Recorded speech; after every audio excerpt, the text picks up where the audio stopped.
د حضرت سیدنا عبدالقادر جیلانی صاحب رحمت الله علیه د خنزیر سره خبرې شوي.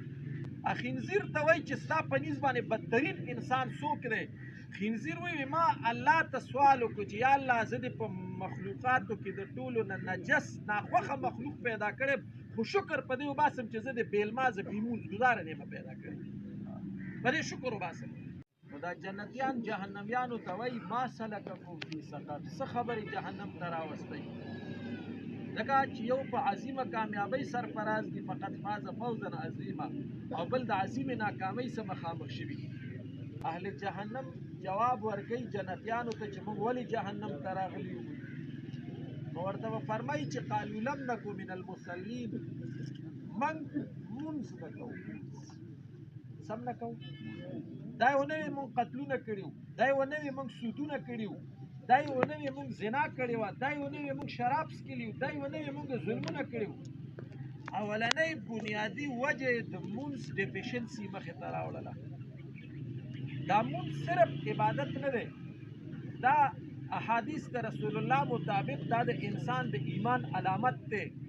د ایمان اظهار چې کېږي نو دا په مونځ باندې کېږي. لکه سحر باران شوی دی، اوس هم په اسمان کې وریځ ده، دا وریځ علامت د باران د کېدو دی. یا دې وخت کې زما ټمپریچر دی،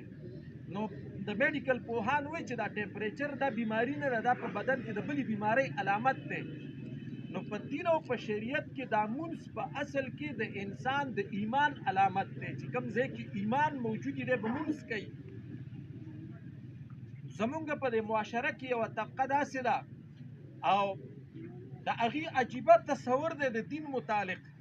وایي چې یاره خیر دی که زما مونځ اودس کې کمی، خو زه چاته نقصان نه رسوم. یا لکه نقصان رسول دا ستا نقصان نه رسول دا ستا یوه دیني ذمه داري ده، او مونځ کول دا ستا اولین دیني ذمه داري ده. د قیامت په ورځ باندې چې په مونځونو کې کمی راوځي، ته الله ته دا عذر نشي پیش کولی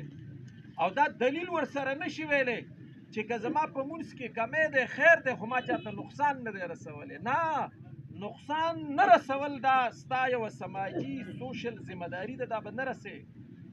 خو د الله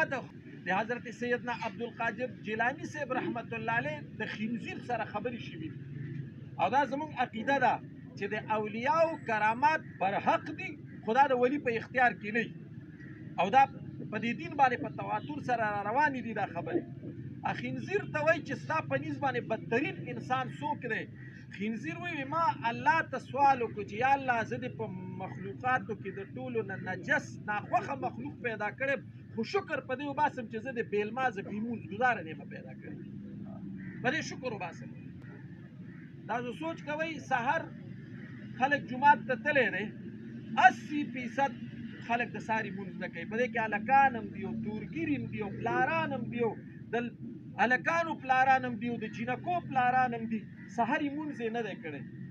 حضور نبی کریم علیه الصلاة والسلام وفرمایل چې کوم سړی د سحري مونځ وکړي د سره فرشته د ایمان جنډه ګرځي، او دی ټوله ورځ د فرشتې د ایمان جنډې د برکت په لاندې تېروي. او کوم سړی چې وایي مونځ د سحري ونیکي نو د سره شیطان د نفاق جنډه ګرځي، او دی ټوله د شیطان د نفاق د جنډې د نحوست ته لاندې ګرځي. دلته تورګیري مشران ولاړ یې، ما دپاره محترم یې، سپین ګیري م ولاړ یې، خو هغه نیکه نن ښه شو، هغه پلار نن څه شو چې هلک پې د ځان سره پاڅو چې شا په مونځ ولاړ شه. زمونږ د معاشرې چې کومې سماجي واکې دي دا خو موږ تاسو له په لاس کې درکړې وي. دا نن چې په دې معاشره کې درندهتوب دی دا ستا د کمزورۍ د وجې نه دی. او زه عموما او بیشتر په دې خبره باندې خبره کوم چې کاش نن پلار او نیکه خپل سماجي سټیټس وپېژني چې ستا له خدای په دې معاشره کې کم مقام او کم اختیار او کم سماجي ګرفت درکړی دی، ته ولې د خپلو ذمه دارو احساس نه کوې؟ دې وجې نه عرض محترمو کومه چې ډېرې خبرې دي او چې کوي، خو که دې مونځ له راشو چې په کوم قوم کې 80% خلک د سحري مونځ نه کوي، دا راته وایي دا به څه د خیر ورځ بیا مومي. او ځوانان خو تاسو نه سوشل میډیا اخیستي، سکرین ته نه اخیستي، د نوې معاشرې تشکیل لګیا دی، هغه کوي مشر کشر تمیز احترام هغه پاتې شو. نو موږ درته درخواست کوو چې د ځان نه نیکونه جوړ کړئ، موږ درته درخواست کوو چې د ځان نه پلاران جوړ کړئ او د دې نوي نسل تربیت وکړئ. ګنې دومره لویه وبا په دې معاشره کې را روانه ده هغه تاسو د لکی ډرا په شکل کې جواریانې ګورئ ستاسو هلکان پکې انوال دي که تاسو د آنلاین ګیمونو په ذریعه باندې آنلاین جواریانې ګورئ ستاسو هلکان پکې انوال دي او زه به ستاسو ته کمې ریپورټس بیانومه خو د 18 کروڑ نه واله د 30 لاک پورې کم نه کم پیسې خلکو ستا په دې سراونډینګ کې بایللي دي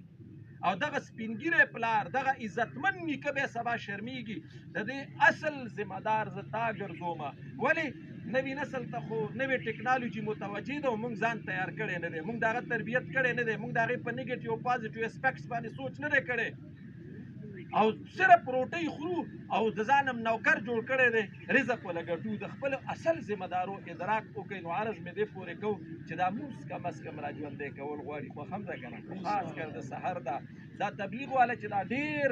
زور په دې راوړي داسې نه راوړي دې کې کمال دی کمال